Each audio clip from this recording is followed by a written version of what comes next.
পরীক্ষিত যখন লাবণ্যকে জিজ্ঞাসা করল, ভালো লাগা আর ভালোবাসার মধ্যে তফাৎ কি জানো লাবণ্য? ভালো লাগা ক্ষণস্থায়ী, ভালোবাসা চিরস্থায়ী। ভালোবাসা মানে এক নিয়মিত অভ্যাস, এক বাঁধন। বুঝলে লাবণ্য, এ এক অদ্ভুত মায়া।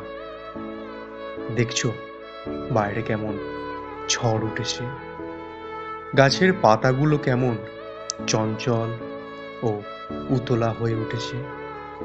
ভালোবাসার আকাশেও ঝড় ওঠে। যদি শক্ত অবলম্বন না পাও, ভালোবাসাও সে ঝড়ের ধাক্কায় চঞ্চল হয়, নড়বড়ে হয়।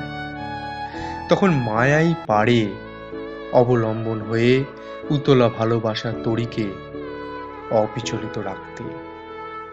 হয়তো আমিও সেই মায়ার বাঁধনে জড়িয়ে পড়েছি। হয়তো আমিও তোমায় বড্ড ভালোবেসে ফেলেছি লাবণ্য।